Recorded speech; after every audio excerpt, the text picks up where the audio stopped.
Bonsoir Demet, ravi de vous retrouver. On vient donc d'entendre Konono numéro 1, un groupe congolais qui ne cesse de se réinventer. Ils sont de Kinshasa.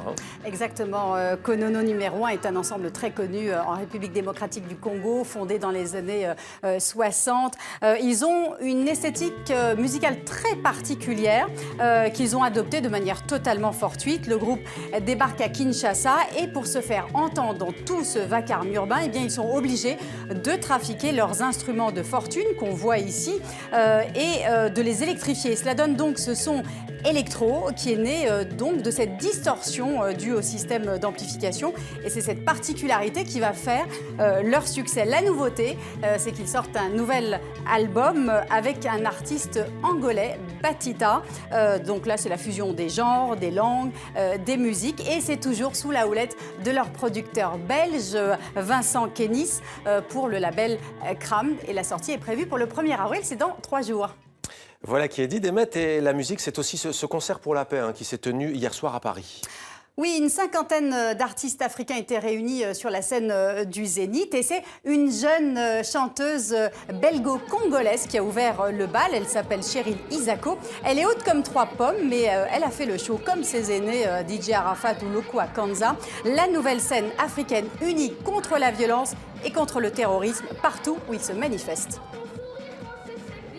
La Belgique comme ça venait de toucher, quand ça touche le nord du Cameroun, quand ça touche le Mali, quand ça touche partout dans le monde comme ça est en train de se faire, on a mal, parce que c'est l'être humain avant tout, c'est l'imbécilité de l'être humain. Et ça, non. Et si c'est au travers de la musique qu'on doit passer ce message, qu'on doit insister et dire qu'on est tous de passage sur Terre, on doit tous contribuer au positif, ce serait génial. Voilà, à noter qu'une partie des bénéfices du concert sera reversée aux victimes des attentats sur le continent africain.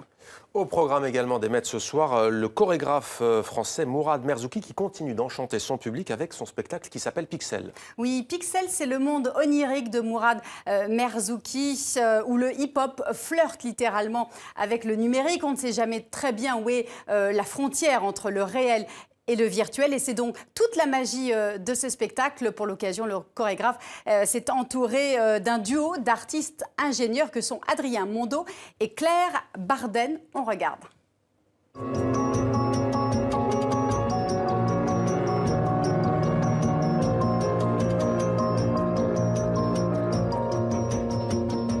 L'idée, c'est d'essayer de, de réchauffer un petit peu le côté froid que peut apporter parfois la vidéo. D'autant plus que Adrien et Claire, ils travaillent sur une vidéo assez minimaliste, sur une image minimaliste et des points, des pixels, d'où le titre, sans que l'image écrase la danse et vice-versa.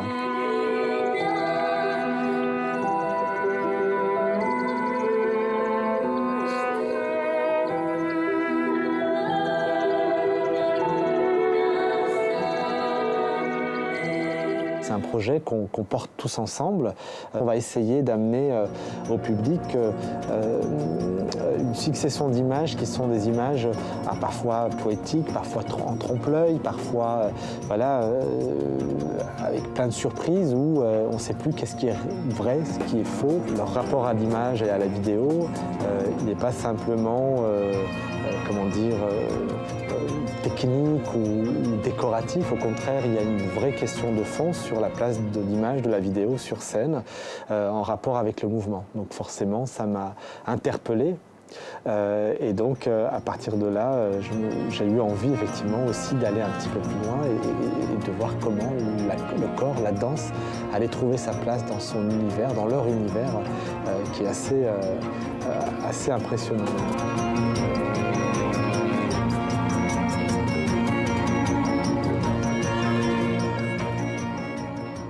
C'était demandé le programme. Merci Demet pour cette chronique culture. À demain.